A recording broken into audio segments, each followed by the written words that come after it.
नमस्कार, आप देख रहे हैं डीटीवी भारत और मैं हूं आपके साथ निर्भय किशोर। आज अहम मुद्दे पर बात होगी। आज बात 3 मुद्दों पर होगी और 3 मुद्दे हैं। पहला है नीति आयोग पर अब सवाल खड़े हो रहे हैं।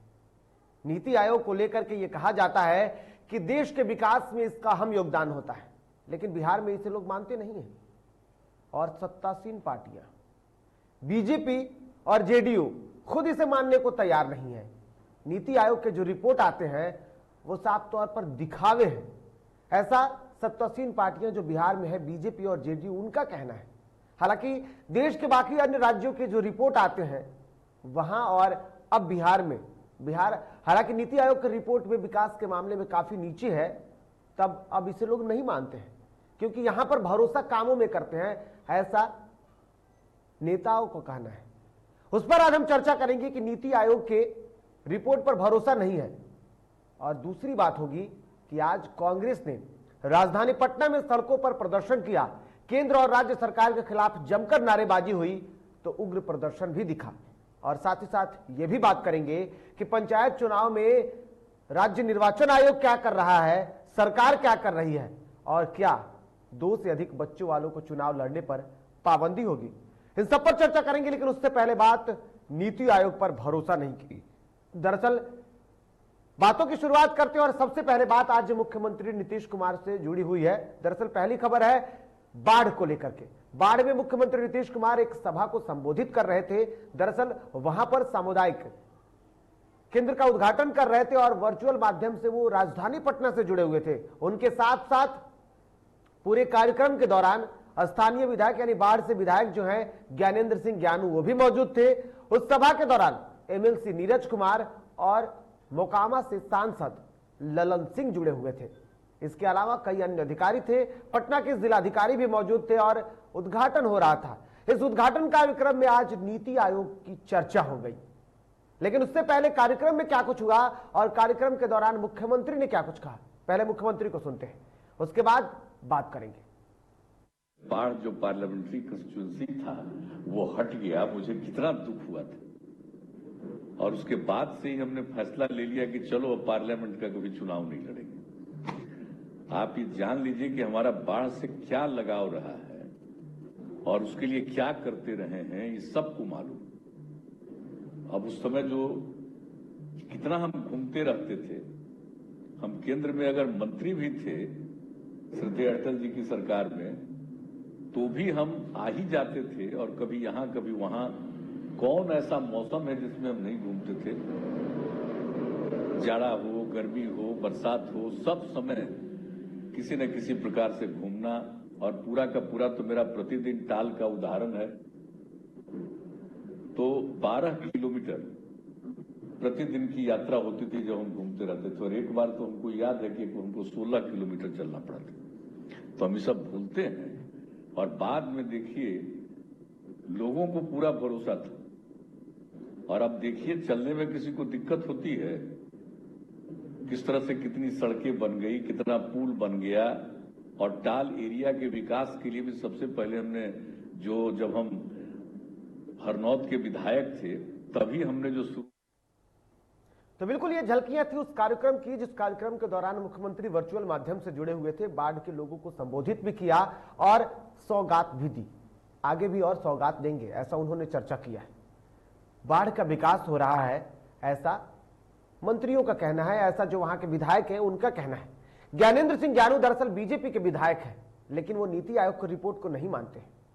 क्या कुछ कहा ज्ञानेंद्र सिंह ज्ञानू ने, एक बार जरा वो सुनिए। हम जम के बोले कि नीति आयोग जो कागज पे बैठ के कागज पे ये कर रही है।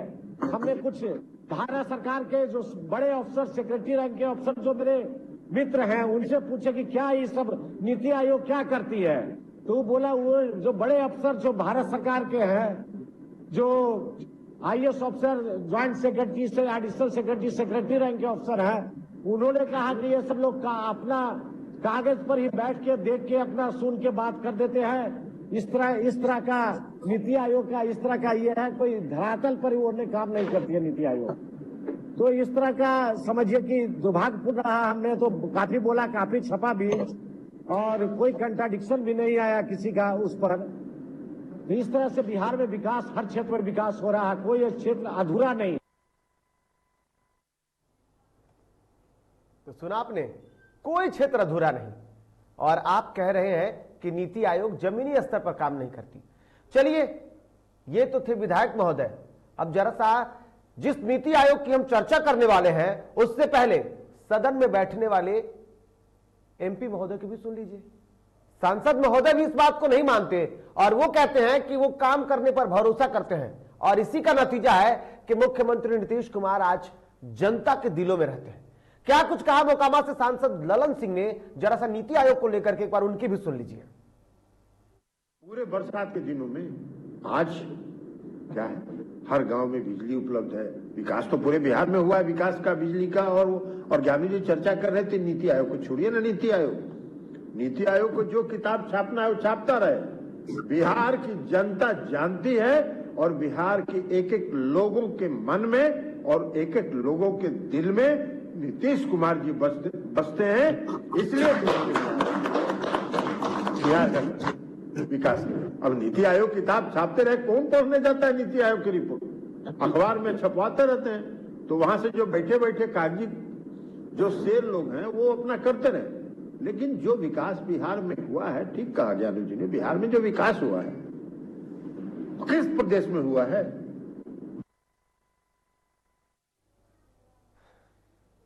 तो बिल्कुल आपने सुन लिया, दोनों को आपने सुना।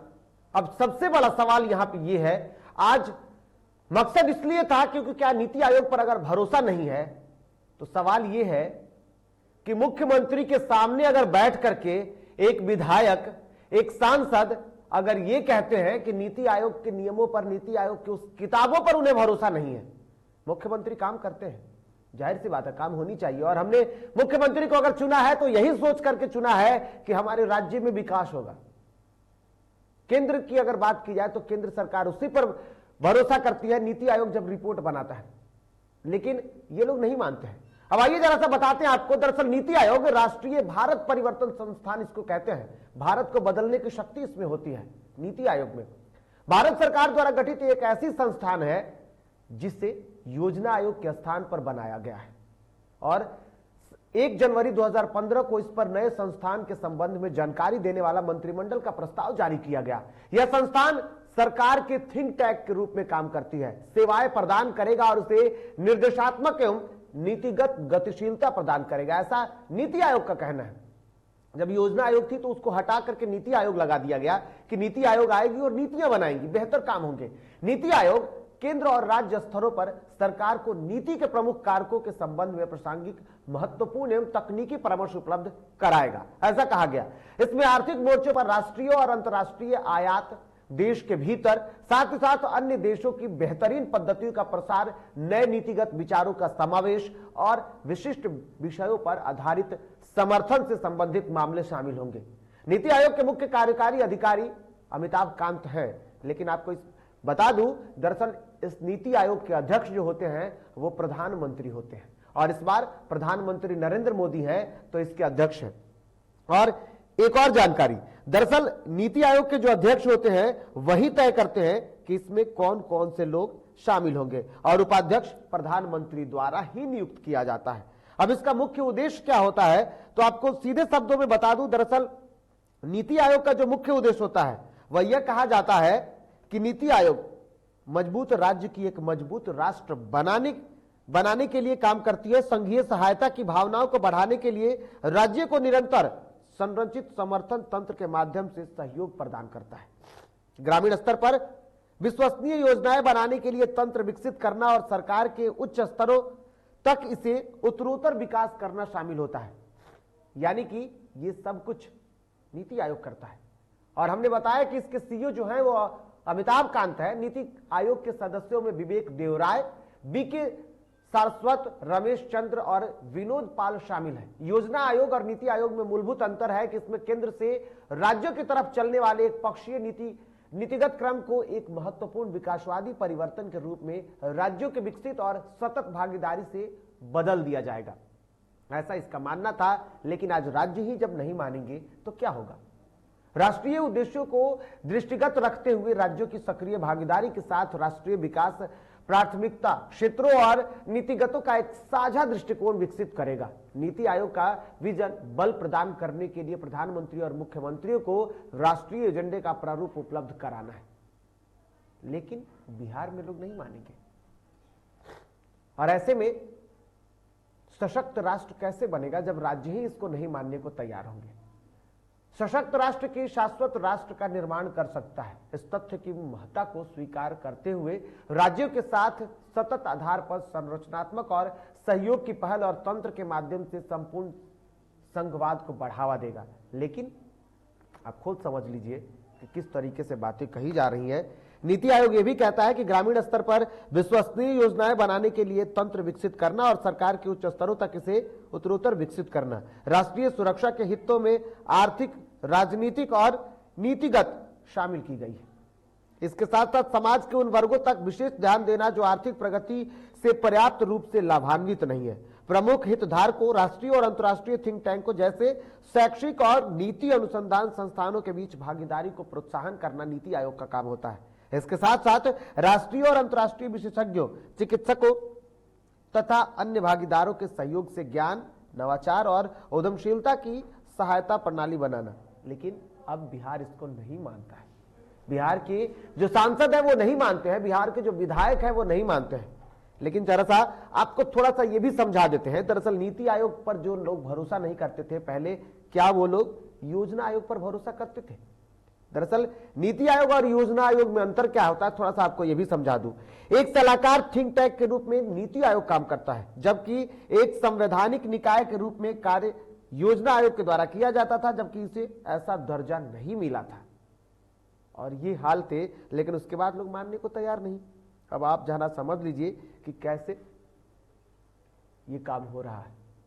और ऐसे में अब ग्राम स्तर पर द्विपक्षीय योजनाओं को तैयार कर विश्वसनीय योजनाओं को तैयार करने के लिए तंत्र विकसित करेगा और इसे उच्चतर स्तर तक पहुंचाएगा। आयोग एक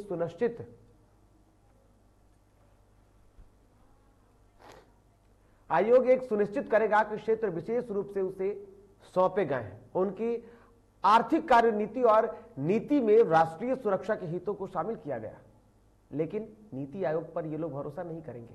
हमारे समाज के उन वर्गों पर विशेष रूप से ध्यान देगा जिन तक आर्थिक प्रगति के उचित प्रकार से लाभान्वित न हो पाने का जोखिम होगा।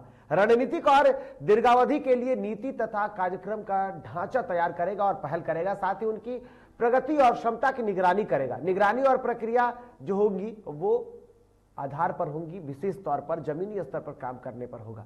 मध्यावधि संशोधन सहित नवीन सुधार किए जाएंगे। महत्वपूर्ण हितधारकों तथा समान विचारधारा वाले राष्ट्रीय और अंतर्राष्ट्रीय थिंक टैंक और साथ ही साथ शैक्षणिक और नीति अनुसंधान संस्थानों के बीच भागीदारी को परामर्श और प्रोत्साहन देगा। यह नीति आयोग का काम है। राष्ट्रीय और अंतर्राष्ट्रीय विशेषज्ञों, प्रैक्टिशनरों तथा अन्य हितधारकों के सहयोग समुदाय के जरिए ज्ञान, नवाचार, उद्यमशीलता सहायक प्रणाली बनाए जाएंगे। विकास के एजेंडों में कार्यान्वयन में तेजी लाने के क्रम में अंतर क्षेत्रीय और अंतर विभागीय मुद्दों के समाधान के लिए एक मंच प्रदान करेगा।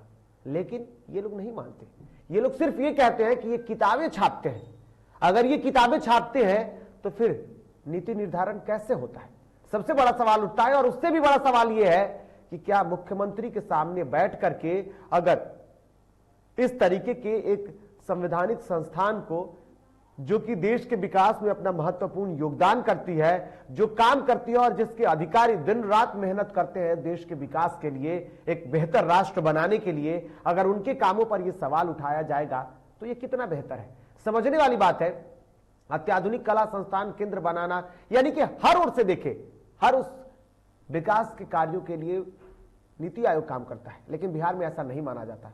खैर, एक बार फिर से जरा सुन लेते हैं सांसद महोदय को और उसके बाद हम आगे बढ़ेंगे और बात करेंगे कि दरअसल सदन में जो बैठते हैं, जो सरकार के साथ, केंद्र सरकार के साथ जो बैठते हैं और जिस नीति आयोग पर वो सवाल खड़ा करते हैं, दरअसल प्रधानमंत्री नरेंद्र मोदी उसके अध्यक्ष हैं और उनके सामने ये बैठते हैं तो सवाल वो क्यों नहीं पूछते उनसे कि ये सब किस आधार पर काम होता है? और वो ये कैसे कह सकते हैं कि एक IAS अधिकारी या जो अधिकारी उसमें होते हैं वो अपने विचार किताबों में लिख देते हैं और इस किताब को जनता पढ़ती है? साहब क्या करते हैं आप? और ये किस प्रथा की अब शुरुआत कर रहे हैं? किस संस्था के जिस पर हम भरोसा करते हैं और विकास के एजेंडे को जो तय करती है और जिस पर हम ये कहते हैं कि विकास अगर नहीं हुआ और आपकी जब उसमें पूरी पोल खोल देता है, वो रिपोर्ट जब आपको बता देता है तो आप कहते हैं कि हम नहीं मानेंगे। अरे साहब मान तो लीजिए, क्या केरल वालों ने कहीं कुछ और दिया है क्या कि उनका नाम ऊपर रखा जाता है? और आप ये क्यों नहीं सोचते हैं कि आप उन अधिकारियों को जैसे एक बार यहां की स्थितियों को दिखा दीजिए, तभी विकास के नाम पर वो बिहार को ऊपर लेकर जाएगा। लेकिन नहीं ना, बिहार अगर नीचे है तो ये आप नहीं मानिएगा, जनता तो सब जानती है।